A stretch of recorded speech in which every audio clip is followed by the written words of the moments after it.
നടൻ മമ്മൂട്ടിയുടെ ഒരു പക്കാ കൊമേഴ്ഷ്യൽ ചിത്രം എന്ന നിലയിൽ എന്നെ 100% സാറ്റിസ്ഫൈ ചെയ്തൊരു ചിത്രമാണ് 2005 അൻവർ റഷീദ് സംവിധാനം ചെയ്ത രാജമാണിക്യം. നടൻ മമ്മൂട്ടിയുടെ മാസ് ചിത്രങ്ങൾ വേറെയും ഒരുപാടുണ്ടാവാം, പക്ഷെ ഒരു കൊമേഴ്ഷ്യൽ ചിത്രത്തിന് വേണ്ട എല്ലാ ചേരുവകളും ഒത്തിണങ്ങി വന്ന ഒരു മമ്മൂട്ടി ചിത്രം എന്ന നിലയിൽ എന്റെ ഫേവറേറ്റ് രാജമാണിക്യമാണ്. കഥയിലേക്ക് വരുമ്പോൾ നായകൻ ബെല്ലാരിയിലെ ഒരു പോത്ത് കച്ചവടക്കാരനാണ്. തന്റെ രണ്ടാനച്ഛന്റെ മരണശേഷം അദ്ദേഹത്തിന്റെ വിൽപത്ര പ്രകാരം അദ്ദേഹത്തിന്റേതായുള്ള സ്ഥാപന ജംഗമ വസ്തുക്കളുടെ അധികാരം ഏറ്റെടുക്കാനും രണ്ടാനച്ഛനിലുണ്ടായ സ്വത്തിന്റെ പേരിൽ തമ്മിലടിക്കുന്ന തന്റെ സഹോദരങ്ങളെ ഒന്നിപ്പിക്കാനും വേണ്ടി നായകൻ ആ നാട്ടിലേക്ക് എത്തുന്നു.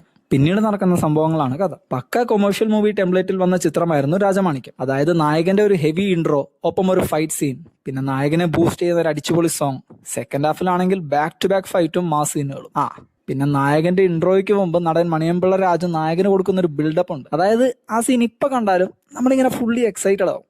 അതായത് ഒരു തമിഴ് തെലുങ്ക് പടം പോലെ. നടൻ രഞ്ജിത്ത് അവതരിപ്പിച്ച സൈമൺ നാടാർ എന്ന വില്ലൻ കഥാപാത്രം പിൽക്കാലത്തും ഇപ്പോഴും ട്രെൻഡിങ് ആണ്. ഈ കഥാപാത്രത്തിന് വേണ്ടി ആദ്യം ഉദ്ദേശിച്ചത് നടൻ കലാഭൻ മണിയായിരുന്നു. അദ്ദേഹത്തിന്റെ തിരക്കുകൾ കാരണം പിന്നീട് ആ റോൾ രഞ്ജിത്തിലേക്ക് എത്തി. 150 ദിവസത്തിൽ കൂടുതൽ തിയേറ്ററുകളിൽ പ്രദർശനം തുടർന്ന രാജമാണിക്യം ഇൻഡസ്ട്രി ഹിറ്റായി മാറി. ഈ ചിത്രം പിന്നീട് കന്നഡയിൽ ബെല്ലാരി നാഗ എന്ന പേരിലും ബംഗാളി ഭാഷയിൽ രാജ്കുമാർ എന്ന പേരിലും റീമേക്ക് ചെയ്തിരുന്നു. പക്ഷേ ഈ രണ്ട് പതിപ്പുകൾക്കും ഒറിജിനലിന്റെ 7 എഴുത്ത് പോലും എത്താൻ സാധിച്ചില്ല. അതിന്റെ പ്രധാന കാരണം ബെല്ലാരി രാജയായുള്ള മമ്മൂട്ടിയുടെ കിടിലൻ പെർഫോമൻസ് ആണ്. നടൻ സുരാജ് വെഞ്ഞാറമൂടാണ് ഈ ചിത്രത്തിൽ മമ്മൂട്ടിക്ക് തിരുവനന്തപുരം ഭാഷ സംസാരിക്കുന്നതിൽ അസിസ്റ്റ് ചെയ്തത്. ഈ ചിത്രത്തെ പറ്റിയുള്ള നിങ്ങളുടെ അഭിപ്രായം കമന്റ് ചെയ്യുക. ഇതുപോലുള്ള കൂടുതൽ വീഡിയോസിനായി ഈ ചാനൽ ഇപ്പോൾ തന്നെ സബ്സ്ക്രൈബ് ചെയ്യുക.